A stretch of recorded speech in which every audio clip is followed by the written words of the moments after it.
اعوذ باللہ من الشیطان الرجیم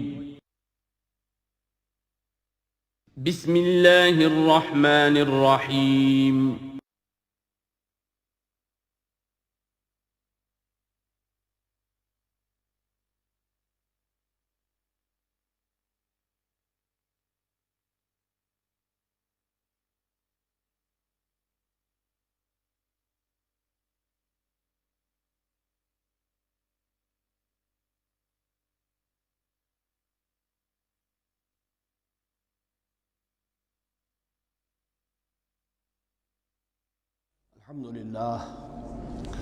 الحمد للہ وکفی والصلاة والسلام علی عبادہ الذین اصطفی اما بعد فاعوذ باللہ من الشیطان الرجیم بسم اللہ الرحمن الرحیم وَإِذْ قَالَ رَبُّكَ لِلْمَلَائِكَةِ إِنِّي جَاعِلٌ فِي الْأَرْضِ خَلِيفَةً قالوا وتجعل فيها من يفسد فيها ويسفك الدماء ونحن نسبح بحمدك ونقدس لك قال إني أعلم ما لا تعلمون صدق الله العظيم رب اشرح لي صدري ويسر لي أمري واحلل عقدة من لساني يفقهوا قولي۔ جیسا کہ میں نے عرض کیا تھا، سورہ بقرہ کے پہلے 4 رکوع نہایت اہم ہیں، نہایت جامع ہیں۔ پہلے 2 رکوعوں میں 3 قسم کے انسانوں کی وضاحت کی گئی، 3 قسم کے کردار کے نقشے کھینچ دیے گئے۔ تیسرے رکوع میں قرآن مجید کی دعوت کا خلاصہ آ گیا، توحید فی العقیدہ، توحید فی العمل، یعنی عبادت اللہ کی، ایمان بالرسالت، قرآن مجید کو منزل من اللہ کلام ماننا۔ اس میں اگر شک ہے تو جو بھی چیلنج تھا، اگر واقعتاً تمہیں شک ہے، حقیقت میں شک نہیں ہے، لیکن جیسا کہ تم کہہ رہے ہو کہ تمہیں شک ہے تو کوشش کرو اس کے مقابلے کی ایک صورت بنانا ہو۔ پھر آخرت، جنت اور دوزخ، ان دونوں کا تذکرہ ہو گیا۔ پھر ایک خاص مسئلہ جو قرآن مجید کے اسلوب پر اعتراض کی شکل میں آیا کہ اس میں مچھر جیسی حقیر شے کا بھی تذکرہ ہے، اس کی حکمت بیان کر دی گئی کہ تشبیہ اور تمثیل میں ظاہر بات ہے کہ ممثل لہو اور ممثل بہی میں مناسبت چاہیے۔ جس چیز کے لیے تمثیل بیان کی جا رہی ہے، جس شے سے تمثیل بیان کی جا رہی ہے، ان میں مناسبت ہونی چاہیے، اس میں عظیم یا حقیر کا کوئی سوال نہیں۔ پھر یہ بات کہ جن لوگوں کے دلوں میں زیغ ہے، کجی ہے، وہ اس قرآن سے بھی ان کی ضلالت میں، گمراہی میں اضافہ ہوگا۔ جو لوگ طالب حق ہیں ان کو یہ قرآن مجید ہدایت دے گا۔ اور کن کو اللہ گمراہ کرتا ہے؟ جو سرکش ہے، جو نمبر 1 اللہ سے جو عہد کر کے دنیا میں آئے تھے اس کی خلاف ورزی کر رہے ہیں اور صلہ رحمی کے بجائے قطع رحمی کرتے ہیں۔ اس کے بعد ایک بہت اہم فلسفیانہ بات آ گئی، اور اسی کے ضمن میں میں نے اصل میں یہ ساری بات دہرائی ہے۔ میں نے کہا تھا کہ یہ بات واضح ہوگی آگے جا کر سورہ غافر میں۔ پھر ذہن میں لائیے کہ جب یہ صورت نازل ہوئی ہے، سورہ غافر نازل ہو چکی تھی، لہذا یہاں اجمالی تذکرہ ہے، وہاں تفصیلی تذکرہ ہے۔ اہل جہنم کا قول نقل ہوا ہے، ربنا امتنا اثنتین واحییتنا اثنتین فاعترفنا بذنوبنا فہل الی خروج من سبیل۔ اے اللہ، تو نے 2 مرتبہ ہم پر موت وارد کی، 2 مرتبہ ہمیں زندہ کیا، اب ہم نے اپنے قصور تسلیم کر لیے، تو اب یہاں سے بھی کوئی اور مرحلہ ہے یا نہیں؟ یہاں سے نکلنے کا بھی کوئی راستہ ہے یا نہیں؟ اس سے حقیقت یہ واضح ہوئی، انسان کی تخلیق اول ہوئی عالم ارواح میں، صرف ارواح کی حیثیت سے، اور حدیث میں آتا ہے الارواح جنود مجندہ، لشکروں کی شکل، تمام انسان۔ ان سے عہد لیا گیا الست بربکم قالوا بلا، پھر سلا دیا گیا ارواح کو۔ یہ گویا کہ پہلی موت تھی جو ہم گزار آئے۔ پھر عالم خلق کا مرحلہ آیا۔ عالم خلق میں یہ تناسل کے ذریعے سے رحم مادر میں جب ایک جنین تیار ہوتا ہے تو ایک حدیث ہے، حضرت عبداللہ ابن مسعود سے 4 مہینے کا جب جنین ہو جاتا ہے تو اس کے بعد وہ روح لا کر اس میں پھونک دی جاتی ہے.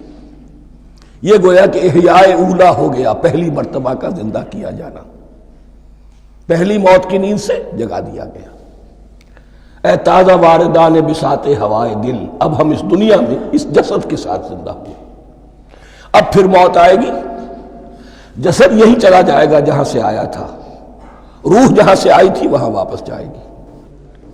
ثم یمیتکم ثم یحییکم ثم الیہ ترجعون، پھر تمہیں اللہ کی طرف لوٹا دیا جائے گا. یہ ہے بہت گہرا نقطہ فلسفہ دین کا. اس کے بعد مضمون شروع ہو رہا ہے خلافت کا، جس کا اجمالی جو ہے تذکرہ تیسرے رکوع کی آخری آیت میں آ گیا. هو الذی خلق لکم ما فی الارض جمیعا، زمین میں جو کچھ ہے اے انسانوں تمہارے لیے پیدا کیا گیا. اسی کے ساتھ جڑتا ہوا مضمون اب خلافت کا آ رہا ہے.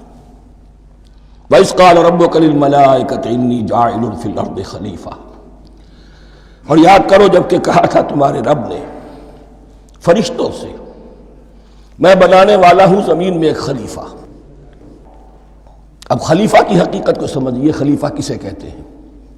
نائب. عام طور پر لوگوں کو مغالطہ ہوتا ہے کہ خلیفہ جانشین جو ہے وہ تو کسی کے موت کے بعد ہوتا ہے، زندگی میں تو نہیں ہوتا. لیکن یہاں اصل میں ہمارے لیے بہت آسان ہے. انسان کی جو اصل حقیقت ہے اس دنیا میں، اس کو سمجھنے کے لیے یوں سمجھیے کہ ہم آج سے 50 سال پہلے انگریز کے غلام تھے. ہمارا بادشاہ یا ملکہ انگلستان میں تھا یا تھی. دہلی میں وائس رائے ہوتا تھا. وائس رائے کا کام کیا ہے؟ جو حکم آیا ہے ہز میجسٹیز گورنمنٹ کا یا ہر میجسٹیز گورنمنٹ کا جو حکم آیا ہے بلا چون و چرا، بغیر کسی تغیر اور تبدل کے نافذ کرے. ہاں جہاں کوئی حکم وہاں سے نہیں ہے تو یہاں کے حالات میں بہترین اپنی رائے قائم کرے، غور و فکر کرے یہاں کی مصلحتیں کیا ہے. جو چیز بھی امپائر کی مصلحت میں ہو اس کے مطابق فیصلہ کر سکتا ہے. بین ہی یہی رشتہ ہے. اللہ ہے لیکن اللہ نے اپنے آپ کو غیب کے پردے میں چھپا لیا ہے. زمین پر انسان ہے. اب انسان کا کام یہ ہے جو ہدایت آ رہی ہے اللہ کی طرف سے اس پر تو بے چون و چرا عمل کرے. جہاں کوئی ایکسپریس ہدایت نہیں ہے، کوئی واضح ہدایت نہیں ہے، وہاں اپنے بیسٹ ججمنٹ کو ایکسرسائز کرے. اسی کا نام اجتہاد ہے. غور و فکر کرے، سوچے، اور جو بات روح دین کے زیادہ سے زیادہ مطابقت رکھنے والی ہو اس کو اختیار کر لے. بین ہی یہی رشتہ ہے در حقیقت رشتہ خلافت کہ جو اللہ اور انسان کے مابین ہے. اب یہ جو دی گئی ہے یہ حیثیت تمام انسانوں کو دی گئی ہے.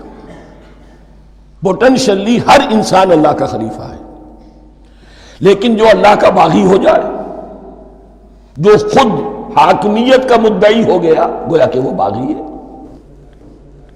اب اگر شاہ جہان بادشاہ تھا، اس کا کوئی ولی عہد تھا، اور ولی عہد جو ہے صبر نہیں کر سکتا، اپنے باپ کی زندگی ہی میں بغاوت کر دیتا ہے، حکومت حاصل کرنا چاہتا ہے، تو اب وہ کیا ہے؟ واجب القتل ہے. جو لوگ بھی حاکمیت کے مدعی ہو گئے، ویسے تو حقیقت واجب القتل ہے لیکن دنیا میں مہلت دی ہے اللہ نے. یہ دار الامتحان ہے. فوراً قتل نہیں کرتا، فوراً ختم نہیں کرتا. وَلَوْلَا كَلِمَةٌ سَبَقَتْ مِن رَبِّكَ إِلَىٰ أَجَلٍ مُّسَمًّى لَقُضِيَ بَيْنَهُمْ، اگر یہ پہلے بات طے نہ ہو چکی ہوتی، ایک وقت معین تک کے لیے انہیں مہلت اللہ نے نہ دی ہوتی تو اللہ فیصلہ چکا دیتا. لیکن مہلت دی ہے. لیکن کم سے کم اتنی سزا ملتی ہے کہ اب وہ خلافت کے حق سے محروم کر دیے گئے. گویا کہ اب خلافت دنیا میں ہوگی خلافت المسلمین. صرف وہی شخص کہ جو اللہ کو مانے اپنا حاکم مطلق، وہ خلافت کا اہل ہے.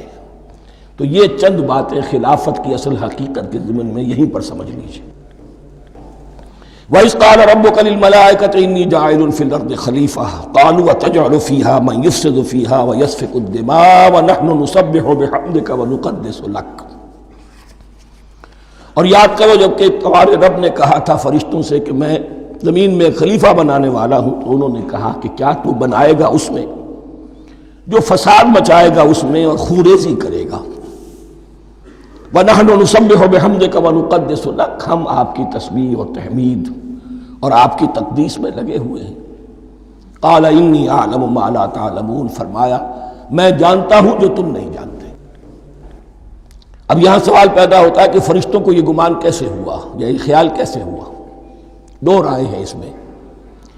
ایک تو یہ کہ انسان کی تخلیق سے پہلے اس دنیا میں جنات تھے، اور انہیں بھی کچھ اللہ نے تھوڑا سا اختیار دیا تھا، اور انہوں نے یہاں فساد مچایا۔ انہی پر قیاس کرتے ہوئے فرشتوں نے سمجھا کہ انسان بھی پھر زمین میں فساد مچائے گا، خوریزی کرے گا۔ ایک دوسری اصولی بات یہ کہی گئی ہے کہ خلافت کا لفظ جب استعمال ہوا تو اس کے معنی ہے کہ کوئی نہ کوئی اختیار بھی ملے گا۔ جنات کے بارے میں خلافت کا لفظ کہیں نہیں آیا، انسان کے بارے میں آ رہا ہے۔ خلیفہ بالکل بے اختیار نہیں ہوتا، جیسا کہ میں نے عرض کیا، جہاں واضح حکم ہے تو اس کی تو تنفیذ، یہاں نہیں ہے وہاں اپنی رائے سے جتنا بھی بہتر سے بہتر سوچ سکتا ہو انسان رائے قائم کرے۔ یہ اختیار جو ہے، ظاہر بات ہے جہاں اختیار ہوگا صحیح استعمال ہونے کا بھی امکان ہے، غلط استعمال ہونے کا بھی امکان ہے۔ اختیار تو بلکہ یہ کہ آپ کا پولیٹیکل سائنس کا تو ایکسیم یہ ہے، authority turns to corrupt and absolute authority corrupts absolutely۔ تو ٹینڈنسی کرپشن کی ہوتی ہے اختیار کے اندر۔ اس بنا پر انہوں نے قیاس کیا کہ اس میں فساد ہوگا، خوریزی ہوگی۔ اللہ تعالیٰ نے فرمایا اپنی حکمتوں سے میں خود واقف ہوں، میں کیوں بنا رہا ہوں یہ میں جانتا ہوں، تم نہیں جانتے۔ وَعَلَّمَ آدَمَ الْأَسْمَاءَ كُلَّهَا، اور اللہ نے سکھا دیے آدم کو تمام کے تمام نام۔ اب اس میں بھی ایک رائے تو یہ ہے، بلکہ اس میں تقریباً اجماع ہے مفسرین کا، کہ اس سے مراد ہے تمام اشیاء کے نام، اور تمام اشیاء کے نام سے مراد ہے ان کی حقیقت کا علم۔ ہیومن نالج جو ہے، اگر آپ اس کا تجزیہ کریں گے تو وہ یہی ہے کہ انسان ایک چیز کو پہچانتا ہے، پھر اس کے لیے ایک نام رکھتا ہے یا کوئی ٹرم اس کے لیے قائم کرتا ہے۔ اس نام یا ٹرم اور اس کے حوالے سے، اصطلاح کے حوالے سے بہت سے حقائق کو اپنے ذہن کے اندر محفوظ کرتا ہے۔ تو گویا کہ ان علمہ آدم الاسماء کلہا، تمام نام سکھا دیے کل مادی کائنات کے اندر جو کچھ وجود میں آنے والا تھا، ان سب کی حقیقت سے پوٹینشلی حضرت آدم کو آگاہ کر دیا۔ یہ پوٹینشل علم ہے، ہیومن نالج، جو ایکوائرڈ نالج ہے، جو انسان کو سم اور بصر اور اپنے اس دماغ کے کمپیوٹر کے ذریعے سے حاصل ہوتا ہے۔ ایک ہے ریویلڈ نالج جو اللہ وحی کے ذریعے سے بھیجتا ہے، ایک ہے ایکوائرڈ نالج، انسان خود علم حاصل کرتا ہے۔ اس نے آنکھوں سے دیکھا، کان سے سنا، نتیجہ نکالا، اور اس کمپیوٹر نے اس کو پروسیس کیا، اس نتیجے کو کہیں میموری کے اندر سٹور کر لیا۔ یہ کمپیوٹر ہے بہت بڑا۔ پھر کچھ اور دیکھا، کچھ اور سنا، کچھ چھو کر معلوم ہوا، کچھ چکھ کر معلوم ہوا، کچھ سونگھ کر معلوم ہوا، کوئی اور نتیجہ نکلا، اسے وہ پاس میموری کے ساتھ اس کو ٹیلی کیا اور نتیجہ نکالا۔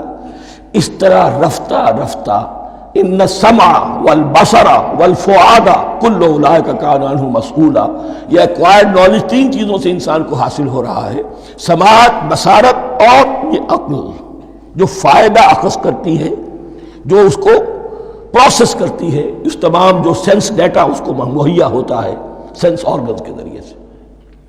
یہ علم ہے جو پوٹینشلی حضرت آدم کو دے دیا گیا۔ اس کی ایکسفولیشن ہو رہی ہے، اب درجہ بدرجہ وہ علم پھیل رہا ہے، بڑھ رہا ہے، اور بڑھتے بڑھتے کہاں تک پہنچے گا ہم کچھ نہیں کہہ سکتے۔ کہاں سے کہاں پہنچ گیا انسان۔ اس نصف صدی کے اندر علم انسانی میں جو ایکسپلوژن ہوا ہے، میں اور آپ اس کا تصور تک نہیں کر سکتے۔ اکثر بڑے بڑے جو سائنسدان ہیں انہیں تصور نہیں ہے، اس لیے کہ ایک شخص اپنی لائن فزکس کے بارے میں جانتا ہے کیا کچھ ہو گیا، یا فزکس کی بھی کسی شاخ کے بارے میں جانتا ہے، باقی دوسری جو لائن ہے اسے کچھ پتہ نہیں۔ اسپیشلائزیشن کا دور ہے، لہذا جو ایکسپلوژن کہا جائے، دھماکہ ہوا ہے علم کا، اس کا کوئی اندازہ نہیں ہے ہمارے۔ اور کس تیزی کے ساتھ وہ چیز آگے بڑھ رہی ہے، کس تیزی کے ساتھ ایک چیز آج جو ایجاد ہوئی چند دنوں کے اندر اندر اس کے بعد اس کا نیا کوئی ورشن آ جاتا ہے اور یہ چیز جو ہے آبسولیٹ ہو جاتی ہے۔ کمیونیکیشن کے اندر جو انقلاب عظیم برپا ہوا، تو آپ یہ سمجھیے کہ اقبال نے جو شعر کبھی کہا تھا کہ عروج آدم خاکی سے انجم سہمے جاتے ہیں کہ یہ ٹوٹا ہوا تارا مہ کامل نہ بن جائے، اور یہ مہ کامل بنے گا کب؟ جب دجال کی شکل اختیار کرے گا۔ دجال کون ہوگا؟ جو ان تمام قواعد طبیعہ کے اوپر قابو پا لے گا، جب چاہے گا جہاں چاہے گا بارش برسائے گا، رزق کے تمام خزانے اپنے ہاتھ میں لے لے گا، جو اس کے اوپر ایمان لائے گا اسی کو ملے گا، کسی اور کو نہیں ملے گا، اس کی آواز پوری دنیا میں سنائی دے گی، وہ چند دنوں کے اندر پوری دنیا کا چکر لگا لے گا۔ یہ ساری چیزیں جو حدیث میں دجال کے بارے میں آئی ہیں وہ اسی علم آدم ایکوائرڈ نالج کے اس حد کو پہنچ جانا کہ وہ ٹوٹل مسٹریز نیچر کی جو ہے وہ اس پر منکشف ہو جائے اور ان قواعد طبیعہ کو وہ ہارنس کر لے، قابو میں لے آئے اور انہیں استعمال کرے۔ کبھی جب ہمارے کسی بہت 200-300ویں کوئی پیڑھی میں کوئی ہمارے جد امجد ہوں گے جنہوں نے کوئی چٹان دیکھی کہ گری، پتھر پر پتھر ٹکرایا تو آگ اس میں سے شعلہ نکلا، اس کا یہ مشاہدہ کافی ہو گیا آگ پیدا کرنے کے لیے۔ پتھروں کو ٹکراؤ آگ پیدا کر لو، یہ اس دور کی سب سے بڑی ایجاد تھی، آگ، انرجی۔ اب وہ انرجی کہاں سے کہاں پہنچی، وہ آگ نے بھاپ کی شکل اختیار کی، پھر ہم نے بجلی ایجاد کی، اور کب کیا ہے ایٹمک انرجی ہے اور نہ معلوم کیا کیا ہے، واللہ اعلم۔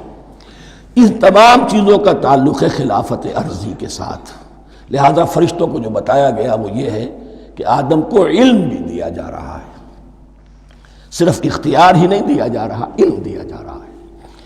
وَعَلَّمَ آدَمَ الْأَسْمَاءَ كُلَّهَا ثُمَّ عَرَضَهُمْ عَلَى الْمَلَائِكَةِ، پھر ان تمام اشیاء کو پیش کیا فرشتوں کے سامنے۔ فَقَالَ أَنبِئُونِي بِأَسْمَاءِ هَؤُلَاءِ، اور فرمایا کہ مجھے بتاؤ ان چیزوں کے نام، ان کنتم صادقین، اگر تم سچے ہو۔ قالوا سبحانک لا علم لنا الا ما علمتنا، انہوں نے کہا پروردگار تو پاک ہے ہر نقص سے، ہر عیب سے، ہر ضعف سے، ہر احتیاج سے، مبرہ ہے، منزہ ہے، اعلیٰ ہے، ارفع ہے۔ لا علم لنا الا ما علمتنا، ہمیں کوئی علم حاصل نہیں سوائے اس کے جو تو نے ہمیں سکھا دیا ہے۔ اس کی تعبیر یہی بہتر معلوم ہوتی ہے کہ ملائکہ کی حیثیت در حقیقت اس کائناتی جو حکومت ہے اللہ کی آفاقی حکومت، اس کے کارندوں کی ہے، یہ اس کے سول سرونٹس ہیں، تو ہر ایک کو صرف اس کے شعبے کے متعلق علم دیا گیا ہے، علم جامع نہیں ہے، تمام چیزوں کا علم یہ معلوم کرنے کی استعداد ان کے پاس نہیں ہے۔ کوئی فرشتہ فرض کیجئے بارش کے اوپر مامور ہے، کوئی پہاڑوں پر مامور ہے، جس کا ذکر سیرت میں آتا ہے کہ جب طائف میں حضور پر پتھراؤ ہوا ہے تو اس کے بعد ایک فرشتہ حاضر ہوا ہے کہ میں ملک الجبال ہوں، اللہ نے مجھے پہاڑوں پر مامور کیا ہوا ہے، آپ اگر فرمائیں تو جن لوگوں نے آپ کو ستایا ہے، یہ جو طائف جن دو پہاڑوں کے درمیان یہ وادی ہے، ان کو آپس میں ٹکرا دو کہ یہ پس کر اور سرما بن جائے۔ آپ نے فرمایا نہیں، کیا عجب، اللہ تعالیٰ ان کی اگلی نسلوں کو ہدایت دے دے۔ تو فرشتے ہیں، کوئی پہاڑوں پر مامور ہے، کوئی کسی خدمت پر مامور ہے، ان کو علم دیا گیا ہے صرف انہی کی اپنی جو بھی فرائض منصبی ہیں ان کے شعبے سے متعلق، کل نہیں۔ جامعیت جو ہے علم کی وہ ہے کہ جو حضرت آدم علیہ السلام کو پوٹینشلی دے دی گئی اور جو اب بڑھتے بڑھتے ایک بہت جلاور درخت بن چکا۔ سبحانک لا علم لنا الا ما علمتنا انک انت العلیم الحکیم، یقیناً آپ ہی کی ذات ہے جو کل کے کل علم کی حامل ہے اور جس کے اوپر حکمت بھی، جس کی حکمت بھی کامل ہے، باقی تو ہر مخلوق میں سے ہر ایک کا علم ناقص رہے گا۔ العلیم، کل علم کا جاننے والا تو ہی ہے، الحکیم، کل حکمت وہ تو تیرے ہی پاس ہے۔ قال یا آدم انبئہم باسمائہم، اللہ نے فرمایا کہ آدم ان کو بتاؤ ان کے نام۔ فلما انباہم باسمائہم، تو جب انہوں نے بتا دیے ان کو فرشتوں کو ان کے نام. قال الم اقل لکم انی اعلم غیب السماوات والارض.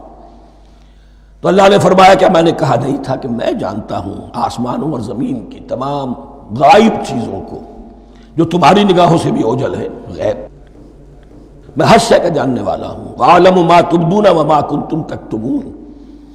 اور میں جانتا ہوں جو کوئی تم ظاہر کر رہے تھے اور جو کوئی تم چھپا رہے تھے. چھپانے میں محسوس ہوتا ہے کہ ان کی خواہش یہ تھی کہ خلافت ہمیں ملے.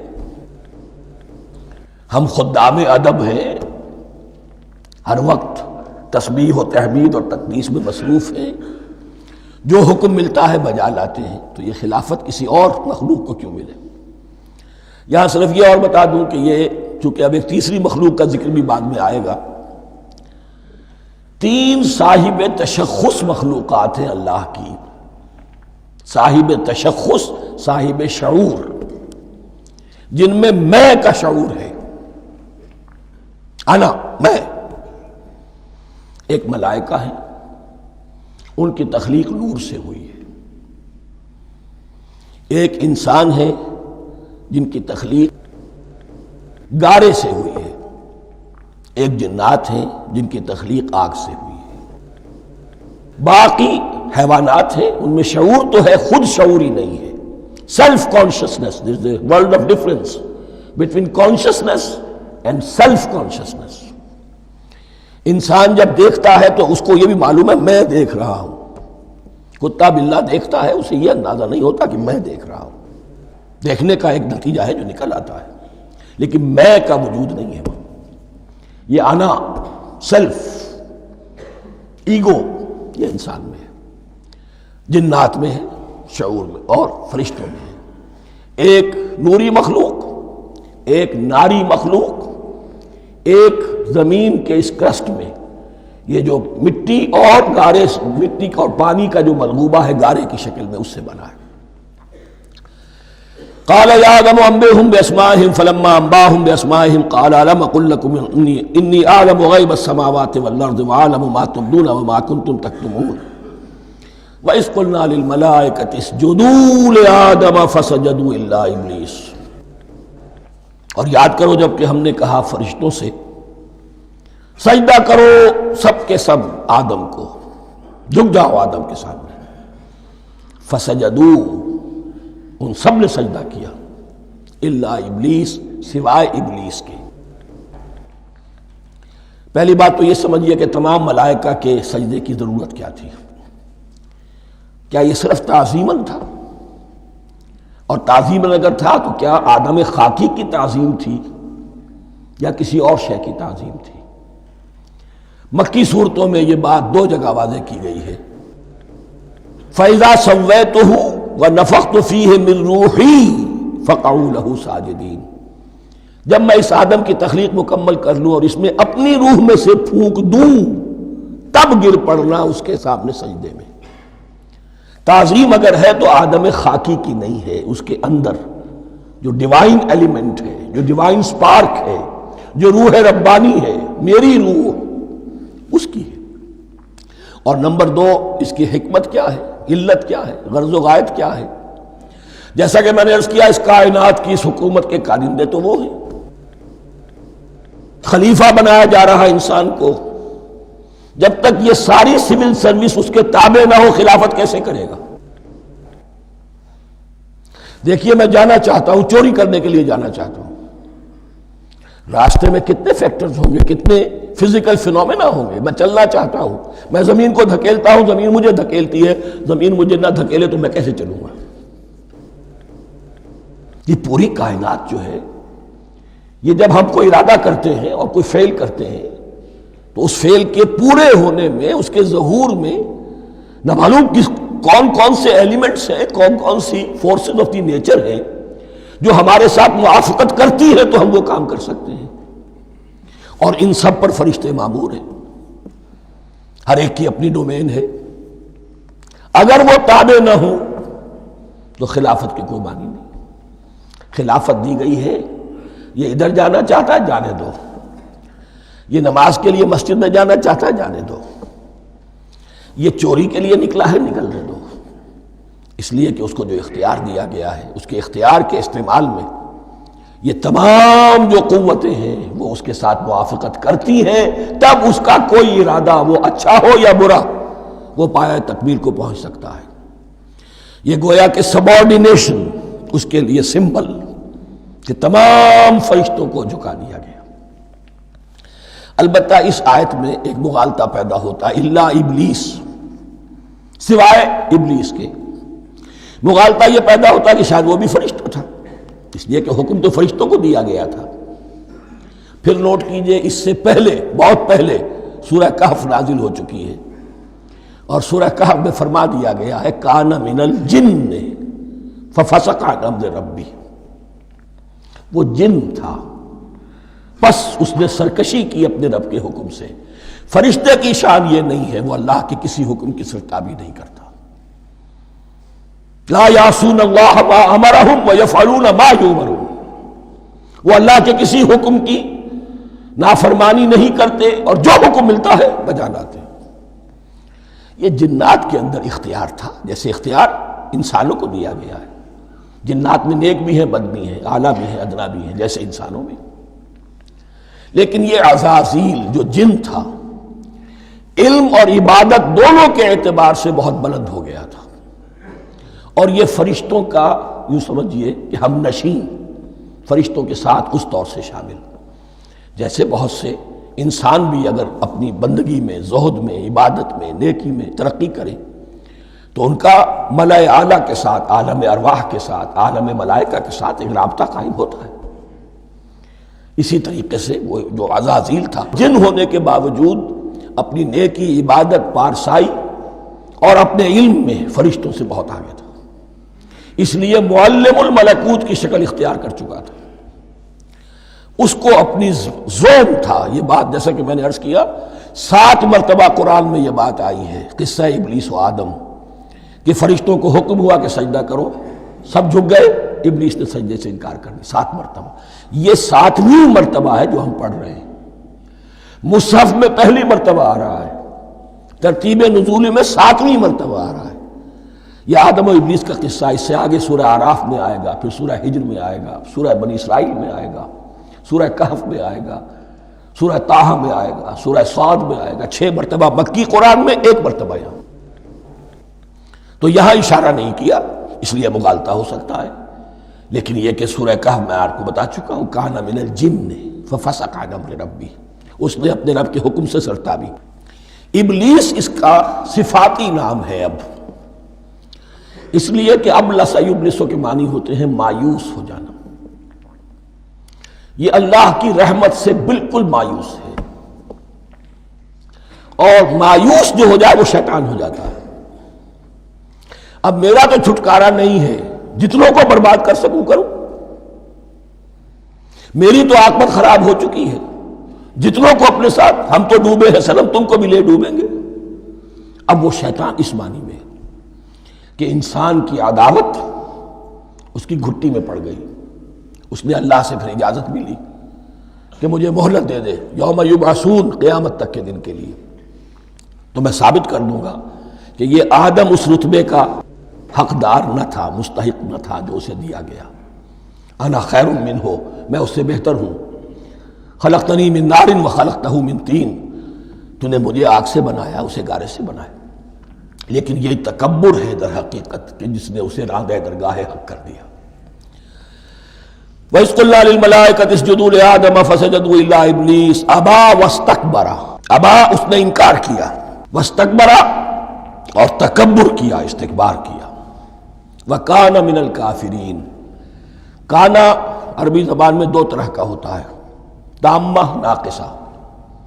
ایک معنی یہ ہو سکتے ہیں کہ ہو گیا، اب اپنے اس استکبار اور انکار کی وجہ سے کانا من الکافرین، وہ کافروں میں سے ہو گیا۔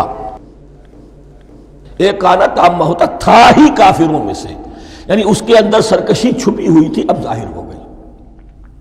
یہ معاملہ ہوتا ہے، کسی شخص کی بدنیتی اس کے اوپر پردے پڑے رہتے ہیں نیکی کے، زہد کے، کسی خاص وقت میں آ کر وہ ننگا ہو جاتا ہے، اور جو اس کے اندر تھا اصل، اس کی حقیقت، وہ سامنے آ جاتی ہے۔ اس کا امکان ہے، تو دونوں معنی اس کے ہو سکتے ہیں۔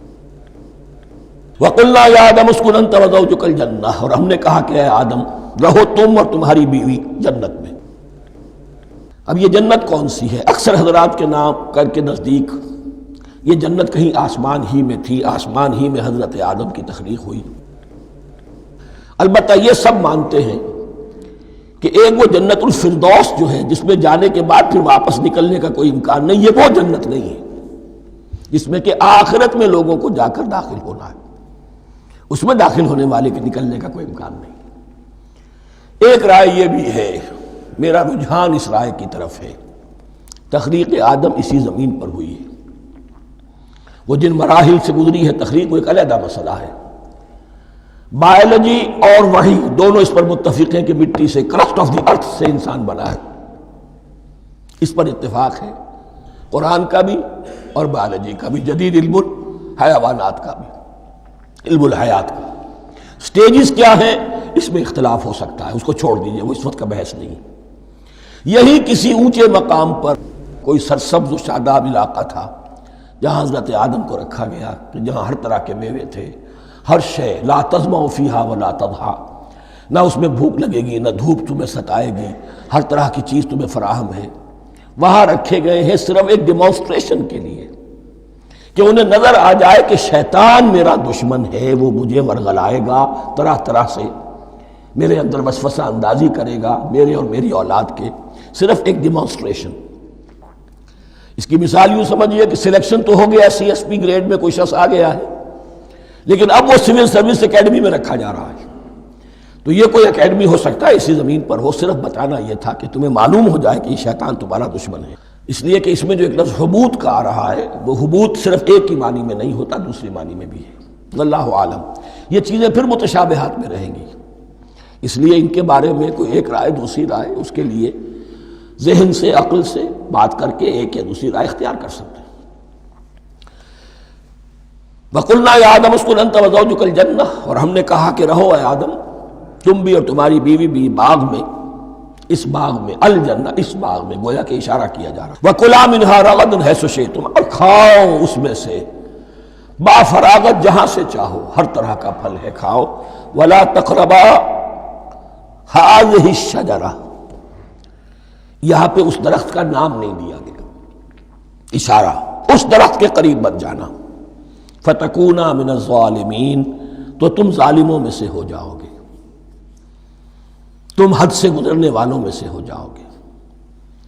اب اس کی بھی حکمت سمجھیے کہ چونکہ ڈیمانسٹریشن کرانی ہے کہ تمہیں کسی چیز سے، ہزار چیزیں مباح ہیں دنیا میں، چند چیزیں پینے کی حرام ہیں، اب تم اگر ان ہزار مباح چیزوں کو چھوڑ کر حرام چیز کو پیتے ہو تو یہ تمہارا اختیار ہوا، جبکہ اللہ تعالیٰ نے مباحات کا دائرہ بہت وسیع رکھا ہے۔ جس سے چاہو چند رشتے ہیں جو بیان کر دیے گئے، یہ حرام ہے، محرمات ہے، ابدیہ ہیں، ان سے تو شادی نہیں ہو سکتی، باقی کسی مسلمان عورت سے دنیا کے کسی کونے میں وہ شادی کر سکتے، کروڑوں کے آپشنز آپ کے لیے خالی کھلے ہیں، لیکن پھر بھی انسان شادی نہ کرے، زنا کرے، یہ گویا کہ اس کی اپنی خباثت نفس ہے۔ ایک نہیں، دو دو، تین تین، چار چار تک شادی کرو، اجازت ہے تمہیں۔ تو اس اعتبار سے مباحات، اب یہ پورا باغ تمہارے لیے مباح ہے، بس ایک درخت ہے اس کے پاس نہ جانا، اور درخت کا نام لینے کی کوئی ضرورت نہیں، تو آزمائش تھی نا، صرف ایک آزمائش اور اس کی ڈیمانسٹریشن۔ فَأَزَلَّهُمَا الشَّيْطَانُ عَنْهَا، تو پھسلا دیا ان دونوں کو شیطان نے اس درخت کے بارے میں۔ اب وہ کس کس طریقے سے پھسلایا، یہ بھی جیسا کہ میں نے عرض کیا 6 مرتبہ چونکہ یہ قصہ آ چکا ہے، اس کی آپ کو سورہ طٰہٰ میں تفصیل ملے گی، کس کس طریقے سے پھسلایا اور اس بات کے لیے تیار کیا۔ فَأَخْرَجَهُمَا مِمَّا كَانَا فِيهِ، تو نکلوا دیا ان دونوں کو اس کیفیت میں سے جس میں کہ وہ تھے، وہ کیفیت کہ نہ کوئی مشقت ہے نہ کوئی محنت ہے، اور انسان کو ہر طرح کا اچھے سے اچھا پھل مل رہا ہے، تمام ضروریات فراہم ہیں، خاص کوئی حلہ جنت ہے جس کا کہ لباس بھی عطا کیا گیا ہے، لیکن ان کیفیات سے اب نکال کر، اب جسے آپ کہیں گے bitter facts of life، اچھا اب جاؤ یہ ڈیمانسٹریشن کرنی تھی، ہو گئی۔ شیطان تمہارا دشمن ہے، تمہارا اور تمہاری نسل کا، شیطان لعین، اور وہ تمہیں پھسلائے گا جیسے آج پھسلایا ہے۔ تم آگاہ رہنا اس کی شرارتوں سے۔ ان الشیطان لکم عدو فاتخذوہ عدوا، یہ شیطان تمہارا دشمن ہے، اسے اپنا دشمن ہی سمجھو۔ لیکن یہ ہے کہ اگر کچھ لوگ اسے دوست بنا لیں، اس کے ایجنٹ بن جائیں، اس کے کارندے بن جائیں، یہ ان کا چوائس ہے جس کی سزا انہیں ملے گی۔ فَأَخْرَجَهُمَا مِمَّا كَانَا فِيهِ وَقُلْنَا اهْبِطُوا بَعْضُكُمْ لِبَعْضٍ عَدُوٌّ، اور ہم نے کہا اترو، تم سب ایک دوسرے کے دشمن ہوگے۔ اب یہ چونکہ جمع کا صیغہ آیا ہے، ایک دوسرے کے دشمن ہوگے، تو ایک دشمنی تو شیطان اور آدم اور ذریت آدم کی ہے، ایک اور دشمنی بھی ہے جو انسان میں مرد اور عورت کے مابین ہے۔ عورت بھی پھسلاتی ہے، غلط راستے پر ڈالتی ہے، مرد عورتوں کو گمراہ کرتے ہیں، عورتیں مردوں کو گمراہ کرتی ہیں۔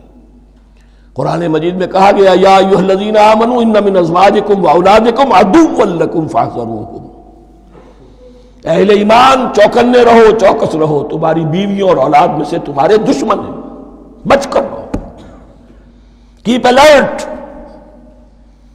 کہیں ان کی محبت تمہیں راہ حق سے منحرف نہ کر دے۔ تم ایک اچھا کام کرنا چاہتے ہو، بیوی رکاوٹ بن گئی، بیوی کو اچھا کام کرنا چاہتی، شوہر رکاوٹ بن گیا، تو یہ محبت نہیں ہے، یہ عداوت ہے۔ اس حوالے سے بعضکم لبعض عدو ولکم فی الارض مستقر ومتاع الی حین، اور تمہارے لیے اب زمین میں مستقر ہے، جائے قیام ہے، اور متاع ہے، ضرورت کی چیزیں ہیں، ہم نے فراہم کر دی ہیں، الی حین، لیکن ایک وقت معین تک کے لیے، یہ ابدی نہیں ہے، ایک وقت آئے گا یہ بساط ہم لپیٹ دیں گے۔ یوم نطوی السماء کطی السجل للکتب، جس دن کہ ہم تمام فضاؤں کو اور تمام خلاؤں کو، تمام آسمانوں کو اس طرح لپیٹ لیں گے جیسے کتابوں کا طمار لپیٹ لیا جاتا ہے۔ ایک وقت آئے گا، یہ تخلیق الی اجل مسمى ہے، الی حین ہے۔ فتلقى آدم من ربہ کلمات فتاب علیہ، تو سیکھ لیے، حاصل کر لیے آدم نے اپنے رب سے کچھ کلمات، تو اللہ نے ان کی توبہ قبول کر لی۔ اب اس کی وضاحت سورہ اعراف میں، یہ تو چونکہ پس منظر میں وہ 2/3 قرآن موجود ہے، اس کی وضاحت کیا ہے کہ حضرت آدم میں سخت پشیمانی پیدا ہوئی ہے، میں نے کیا کیا، مجھ سے خطا سرزد ہو گئی، اللہ کے حکم کی میں نے خلاف ورزی کی، لیکن ان کے پاس الفاظ نہیں تھے کن الفاظ میں اللہ سے استغفار کریں، کن الفاظ میں اللہ سے معافی چاہیں۔ اللہ کی رحمت یہ ہوئی کہ اللہ نے الفاظ انہیں خود تلقین فرما دی۔ یہ اللہ کی شان رحیمی ہے۔ اصل شے جو ہے وہ انسان کے اندر گناہ پر ندامت کا پیدا ہو جانا ہے، یہ اصل توبہ ہے۔ علامہ اقبال نے جو بڑی اپنی آغاز عنفوان شباب میں جو اشعار کہے تھے، ان میں سے ایک شعر کو سن کر پھڑک اٹھے تھے اس وقت کے اساتذہ بھی، موتی سمجھ کے شان کریمی نے چن لیے قطرے جو تھے میرے عرق انفعال کے۔ انفعال کہتے ہیں شرمندگی کو، شرمندگی سے میری پیشانی پر جو پسینے کے قطرے نمودار ہو گئے، میرے پروردگار کو وہ اتنے عزیز ہوئے، اس نے انہیں موتی کی طرح چن لیا۔ موتی سمجھ کے شان کریمی نے چن لیے قطرے جو تھے میرے عرق انفعال کے۔ تو فتلقى آدم من ربہ کلمات، ان پر پچھتاوا ہوا، ندامت ہوئی، اللہ نے انہیں الفاظ، وہ الفاظ کیا تھے وہ سورہ اعراف میں ہیں، ربنا ظلمنا انفسنا وان لم تغفر لنا وترحمنا لنکونن من الخاسرین، اے اللہ ہم نے اپنی جانوں پر ظلم کیا ہے، اور اگر تو نے ہمیں بخش نہ دیا اور رحم نہ فرمایا تو ہم تو خسارہ والوں میں ہو جائیں گے، تباہ ہو جائیں گے، برباد ہو جائیں گے۔ یہی پر فوری تقابل موجود ہے۔ غلطی ابلیس سے بھی ہوئی، حکم سے سرتابی ہوئی، لیکن اس پر ندامت نہیں ہوئی، تکبر کی بنا پر اور اکڑ گیا، انا خیر منہ۔ غلطی آدم سے بھی ہوئی، نافرمانی ہوئی، لیکن اس پر پشیمان ہوئے اور توبہ کی۔ وہ شیطنت ہے، یہ آدمیت ہے، ورنہ کوئی انسان گناہ سے اور معصیت سے مبرہ نہیں ہے۔ حضور کی ایک حدیث ہے، کل بنی آدم کلکم خطاؤون، کل بنی آدم خطاؤون وخیر الخطائین التوابون۔ آدم کے تمام اولاد، تمام انسان خطا کار ہیں، ان خطا کاروں میں بہتر وہ ہیں، اچھے وہ ہیں جو توبہ کرتے ہیں۔ تو یہاں حضرت آدم سے غلطی ہوئی، انہوں نے توبہ کی، پشیمانی ہوئی، ندامت ہوئی، اس نے کی اور اس پر جم گیا، اصرار کیا۔ فتلقى آدم من ربه کلمات فتاب علیہ انہ هو التواب الرحیم۔ یقیناً وہی تو ہے بہت توبہ کو قبول فرمانے والا اور بہت رحم فرمانے والا۔ یہ نوٹ کیجئے گا، توبہ کا لفظ دونوں طرف سے آتا ہے، بندہ بھی تواب وخیر الخطائین التوابون، تواب بندے بھی ہو گئے، تواب اللہ بھی ہے۔ اس کی اصل حقیقت کیا ہے؟ بندے نے خطا کی اور دور ہو گیا اللہ سے، اللہ نے اپنی رحمت کی نگاہ اس سے پھیر لی۔ بندے نے توبہ کی، اللہ پھر اپنی رحمت کے ساتھ اس کی طرف متوجہ ہو گیا۔ توبہ کے معنی پلٹنا۔ بندہ معصیت سے توبہ کر کے اپنی اصلاح کی طرف، بندگی کی طرف، اطاعت کی طرف پلٹ آیا۔ اللہ نے جو اپنی نظر رحمت پھیر لی تھی، اللہ نے پھر وہی اپنی شان غفاری اور رحیمی کے ساتھ بندے کی طرف توجہ فرما لی، جس کے لیے حدیث میں الفاظ آتے ہیں، تم اگر میری طرف بالشت بھراؤ گے میں ہاتھ بھراؤں گا، تم اگر چل کر آؤ گے میں دوڑ کر آؤں گا، ہم تو مائل بکرم ہے کوئی سائل ہی نہیں، راہ دکھلائیں کسے رہنم منزل ہی نہیں۔ وہ تو تواب ہے، بس فرق یہ ہے کہ تابہ بندے کے لیے ہوگا تو الہ ہوگا، تابہ الہ، انی تبت الیک، اور جب اللہ کی طرف سے ہوگا تابہ علیہ، وہ اعلیٰ ہوگا، اس پر توبہ کی، یعنی اللہ کی بلند شان ہے تو انسان توبہ کرتا ہے تو اس کی طرف توبہ کرتا ہے۔ اللہ کی شان کیا ہے؟ وہ توبہ کرتا ہے تو بندے پر اعلیٰ، فتاب علیہ انہ هو التواب الرحیم۔ قلنا اہبطوا منہا جمیعا، ہم نے کہہ دیا اتر جاؤ اس سے اب تم سب کے سب۔ فَإِمَّا يَأْتِيَنَّكُم مِّنِّي هُدًى، اب یہاں لفظ آیا اہبطوا، یہاں بھی پہلے بھی آیا ہے۔ جو حضرات یہ سمجھتے ہیں کہ تخلیق آدم آسمانوں پر ہوئی ہے اور جنت بھی وہ آسمان میں ہے جہاں رکھے گئے تھے، آزمائشی یا ٹریننگ یا ڈیمانسٹریشن والی جنت، وہ یہاں حبوط کا ترجمہ کریں گے کہ آسمان سے زمین پر اترنے کا حکم دیا گیا۔ جو لوگ سمجھتے ہیں یہی کسی بلند مقام پر تھے، وہ کہتے ہیں کہ نیچے اترو، کسی بڑی اونچی سطح مرتفع پر اگر کوئی جگہ تھی تو اب نیچے اترو اور جاؤ، اب تمہیں زمین میں ہل چلانا پڑے گا، اب روٹی حاصل کرنے کے لیے یہ جو نعمتوں کے دسترخوان یہاں بچھے ہوئے تھے یہ اب تمہارے لیے نہیں ہے۔ اس کے لیے اس معنی میں اس لفظ کا استعمال جو ہے وہ آ جائے گا آگے چل کر اسی سورہ بقرہ کے اندر، کہ اس معنی میں بھی سورہ بقرہ کے 7ویں رکوع میں یہ لفظ استعمال ہوا ہے، تو امکان اس کا بھی ہے۔ بس اس سے آگے ادھر یا ادھر کی زیادہ بحث کرنے کا یہ موقع دورہ ترجمہ قرآن میں نہیں ہے۔ قُلْ اهْبِطُوا مِنْهَا جَمِيعًا فَإِمَّا يَأْتِيَنَّكُم مِّنِّي هُدًى فَمَن تَبِعَ هُدَايَ فَلَا خَوْفٌ عَلَيْهِمْ وَلَا هُمْ يَحْزَنُونَ، تو جب بھی آئے گی تمہارے پاس میری جانب سے کوئی ہدایت، تو جو کوئی میری ہدایت کی پیروی کرے گا اس کے لیے نہ خوف ہوگا اور نہ وہ حزن سے دوچار ہوگے۔ یہ ہے علم انسانی کا دوسرا گوشہ، ریویلڈ نالج۔ اس چوتھے رکوع کی جو حسن ہے اسے دیکھیے، شروع میں ایکوائرڈ نالج کا ذکر ہے جو پوٹینشلی حضرت آدم کی ذات میں رکھ دیا گیا، اور جو انسان نے پھر اپنی محنت سے ان السمع والبصر والفؤاد اس کے ذریعے سے آگے بڑھایا۔ یہ علم ہے چل رہا ہے، آج مغربی اقوام ہم سے بہت آگے ہیں، کبھی ایک زمانے میں مسلمان آگے نکل گئے تھے، لیکن ظاہر بات ہے کہ اس دنیا میں عروج تو انہی کو ہوگا جو ان چیزوں میں سب سے زیادہ جس کی آگہی حاصل ہوگی۔ البتہ ایک علم وہ ہے جو آسمان سے نازل ہوتا ہے، یہ گیون ہے، ریویلڈ نالج ہے، یہ وحی ہے۔ فَإِمَّا يَأْتِيَنَّكُم مِّنِّي هُدًى، تمہارے مقام خلافت کا تقاضا یہ ہے جو احکام ہمارے آئے، جو ہدایات ہم بھیجیں، ان کو تو پوری طریقے سے اس کی پیروی کرو۔ فَمَن تَبِعَ ہدایا، تو جو کوئی بھی میری ہدایت کی پیروی کرے گا، فَلَا خَوْفٌ عَلَيْهِمْ وَلَا هُمْ يَحْزَنُونَ وَالَّذِينَ كَفَرُوا، اور جو ناشکری کریں گے، کفر کریں گے، انکار کریں گے، وَكَذَّبُوا بِآيَاتِنَا، اور ہماری آیات کو جھٹلائیں گے، فَأُولَٰئِكَ أَصْحَابُ النَّارِ هُمْ فِيهَا خَالِدُونَ، تو وہ جہنمی ہوں گے، آگ والے ہوں گے، اس میں ہمیشہ ہمیشہ رہیں گے۔ یہ ہے گویا کہ چارٹر، اس نوع انسانی کو جو ابدی چارٹر اللہ نے دیا ہے، جبکہ زمین کا چارج دے دیا گیا خلیفہ کی حیثیت سے۔ یہاں یہ 4 رکوع جو ہے سورہ بقرہ کے، جو میں نے عرض کیا تھا، قرآن کی دعوت، قرآن کا بنیادی فلسفہ، اس پر یہ جام ہے، اور یہ مکی صورتوں کے مضامین کا خلاصہ۔ اب یہاں سے شروع ہو رہا ہے 5ویں رکوع سے مسلسل 10 رکوع، مسلسل خطاب ہے بنی اسرائیل سے۔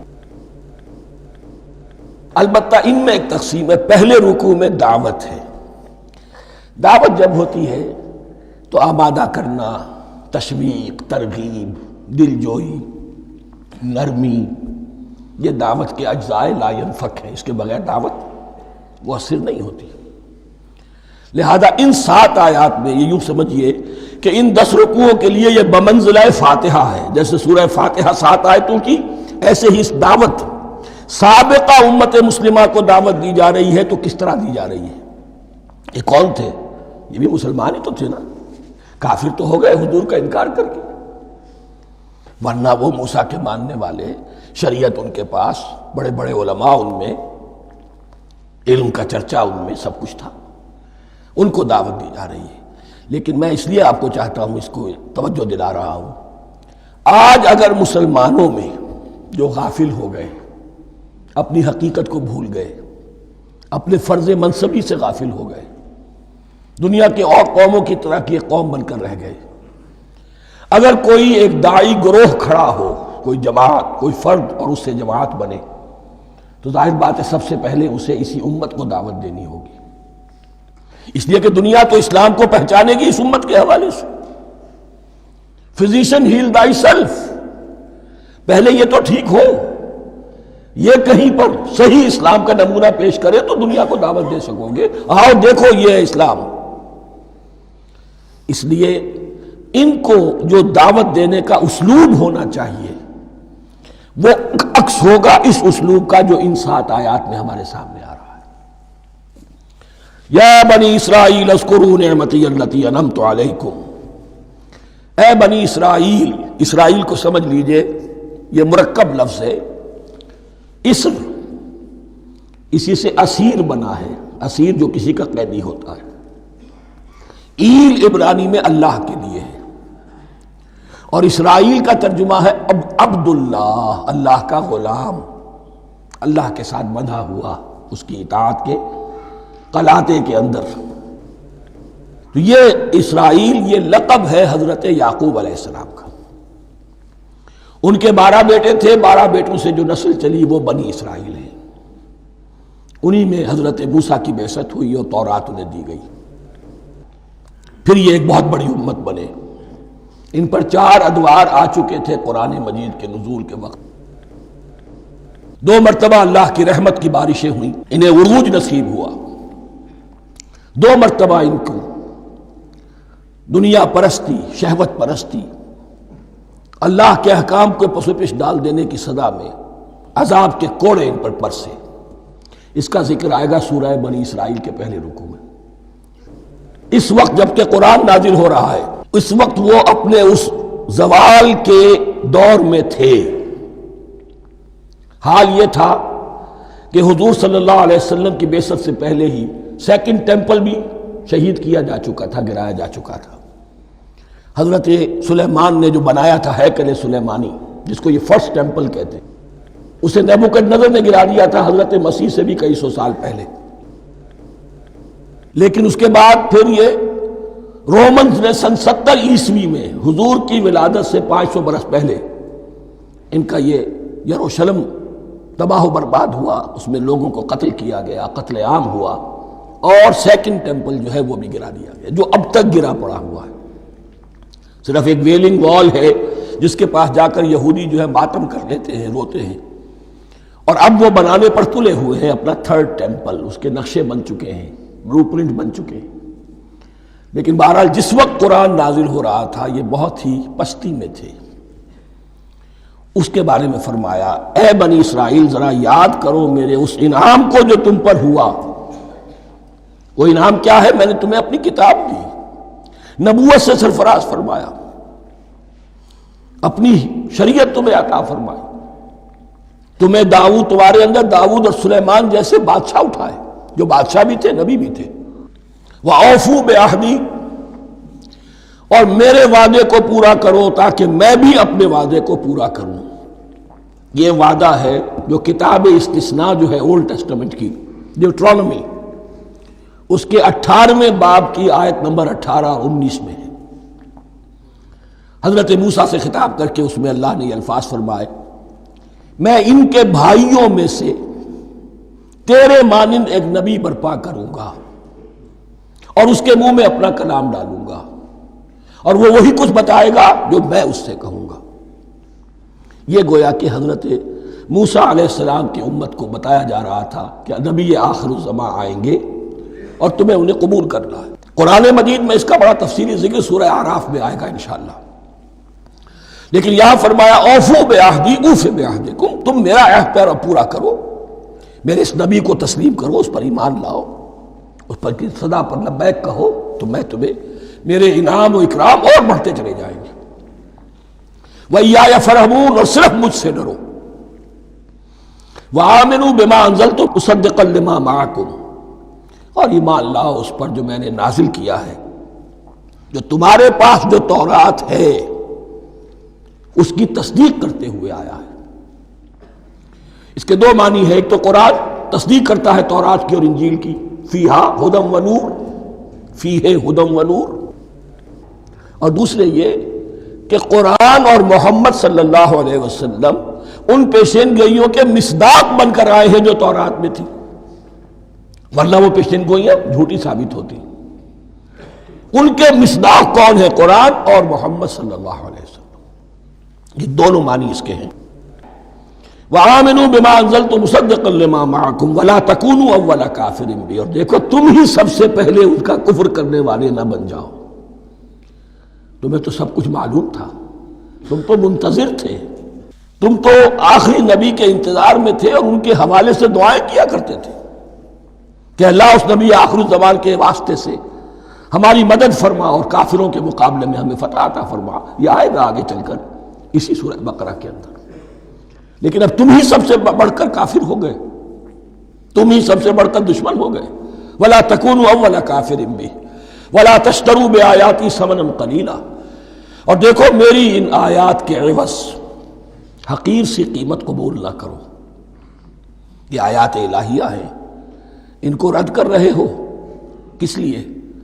ہماری مسندیں، ہماری حیثیت، ہماری چودراہٹیں، کہیں ان پر کوئی آنچ نہ آ جائے۔ حقیر سی چیزیں، یہ صرف اس دنیا کا سامان ہے، اس کے سوا کچھ نہیں۔ وَلَا تَشْتَرُوا بِآيَاتِي ثَمَنًا قَلِيلًا وَإِيَّايَ فَاتَّقُونِ، اور صرف مجھ سے تقوی اختیار کرو، میرا تقوی اختیار کرو۔ وَلَا تَلْبِسُوا الْحَقَّ بِالْبَاطِلِ وَتَكْتُمُوا الْحَقَّ وَأَنْتُمْ تَعْلَمُونَ، اور نہ گڈمڈ کرو حق کے ساتھ باطل کو، اور مت چھپاؤ حق کو، درا حالے کہ تم جانتے ہو۔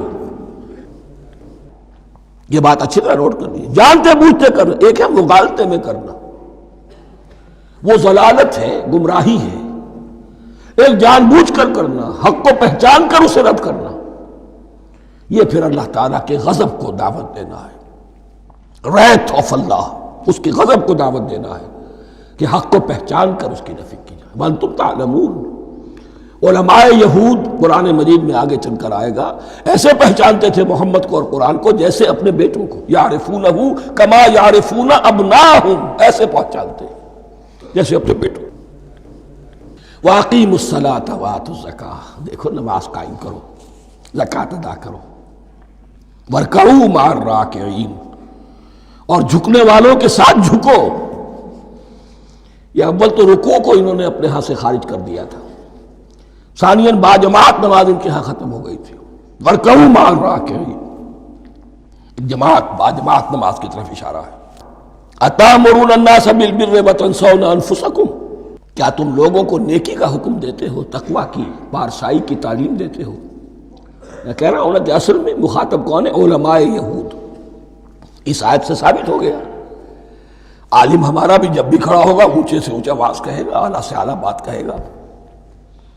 اکثر و بیشتر کا حال یہ ہے کہ ان کا اپنا کردار دیکھیے تو کوئی مناسبت ہی نہیں اس سے کہ جو وہ بات کہہ رہا ہے، جو لوگوں کو دعوت دے رہا ہے اس پر خود عمل نہیں۔ تو یہی در حقیقت علماء یہود کا کردار بن چکا تھا۔ أَتَأْمُرُونَ النَّاسَ بِالْبِرِّ وَتَنْسَوْنَ أَنفُسَكُمْ، کیا تم لوگوں کو نیکی کا حکم دیتے ہو اور خود اپنے آپ کو بھول جاتے ہو؟ وَأَنْتُمْ تَتْلُونَ الْكِتَابَ، اور یہ سب کچھ تم کر رہے ہو اس حال میں کہ کتاب پڑھتے بھی ہو، تورات پڑھتے ہو، صاحب تورات ہو۔ ہمارے بھی بہت سے علماء کا، علماء سو جنہیں ہم کہتے ہیں، حال یہ ہو چکا ہے، خود بدلتے نہیں قرآن کو بدل دیتے ہیں، ہوئے کس درجہ فقیہان حرم بے توفیق۔ جو صورتحال ہے صرف قرآن کا متن بچا ہوا ہے، اس کے مفہوم میں، اس کی تفسیر میں، اس کے ترجمے میں تو تحریفیں موجود ہیں، بڑی بڑی تحریفیں موجود ہیں، متن بچا ہوا ہے، وہ اس لیے کہ اللہ تعالیٰ نے اس کی حفاظت کا ذمہ لیا ہے۔ وَاسْتَعِینُوا بِالصَّبْرِ وَالصَّلَاةِ، اور مدد حاصل کرو دو چیزوں سے، صبر اور نماز۔ یہ صبر کا لفظ یہاں پر بہت قیمتی ہے، بہت بامانی ہے۔ علماء سو کیوں وجود میں آتے ہیں؟ جب وہ دنیا کے کتے بن جائیں گے تو وہ دین کو بدنام کرنے والے ہوں گے۔ بظاہر دینی مناسب ہیں لیکن اصل میں ان کے پردے میں دنیا داری کی جا رہی ہے، صبر نہیں۔ بس صبر کے ساتھ اور نماز کے ساتھ، اس لیے کہ آپ صحیح راستے پر آئیں گے۔ اگر کوئی عالم دین لوگوں پر تنقید کرے گا، لولا ینہاہم الربانیون والاحبار، کیوں نہیں روکتے ان کے علماء اور ان کے اولیاء اور صوفیاء ان کو حرام کھانے سے اور جھوٹ بولنے سے؟ اگر کوئی شخص روکے گا اس کو پھر نذرانے تو نہیں ملیں گے، اس کی خدمتیں تو نہیں ہوگی۔ اگر تو دنیا میں صبر اختیار کرنا ہے تب تو آپ حق بات کہہ سکتے ہیں، اور اگر دنیاوی ایمبیشنز ہیں تو پھر آپ کو کہیں نہ کہیں کمپرومائز کرنا پڑے گا۔ وَاسْتَعِینُوا بِالصَّبْرِ وَالصَّلَاةِ، صبر اور نماز۔ وَإِنَّهَا لَكَبِیرَةٌ، اور یقیناً یہ بہت بھاری شے ہے، بہت بھاری شے ہے۔ عام طور پر خیال یہ ہے کہ انہا کی ضمیر صرف صلاۃ کی طرف جاتی ہے، نماز بہت بھاری ہے۔ ایک رائے یہ ہے کہ نہیں، یہ پورے طرز عمل کی طرف جا رہی ہے۔ یہ طرز عمل کہ خود صبر کرو، اس دنیا میں صبر کرو، دنیا اور دنیا کے متعلقات میں کم سے کم پر قانے ہو جاؤ، اور حق کا بول بالا کرنے کے لیے میدان میں آ جاؤ۔ یہ طرز عمل، اور اس میں پھر نماز، الصلاۃ عماد الدین۔ وَإِنَّهَا لَكَبِيرَةٌ إِلَّا عَلَى الْخَاشِعِينَ، یہ یقیناً بہت بھاری چیز ہے، یہ روش، یہ رویہ بھی بہت بھاری اور نماز بھی بہت بھاری ہے، سوائے ان خشوع رکھنے والوں کے، ڈرنے والوں کے، جن کے دل جھک گئے ہیں اللہ کے سامنے۔ الذین یظنون انہم ملاقو ربہم، جنہیں یہ یقین ہے کہ انہیں اپنے رب سے ملاقات کرنی ہے، جیسا کہ میں نے شروع میں توجہ دلائی تھی، وبالآخرۃ ہم یوقنون، یہ ایمان بالآخرت ہے جو انسان کو سیدھا رکھتا ہے عمل کے میدان میں۔ الذین یظنون انہم ملاقو ربہم وانہم الیہ راجعون، اور جنہیں یہ یقین ہے کہ بالآخر اسی کی طرف ہمیں لوٹنا ہے۔ بارک اللہ لی ولکم فی القرآن العظیم ونفعنی وإیاکم بالآیات والذکر الحکیم۔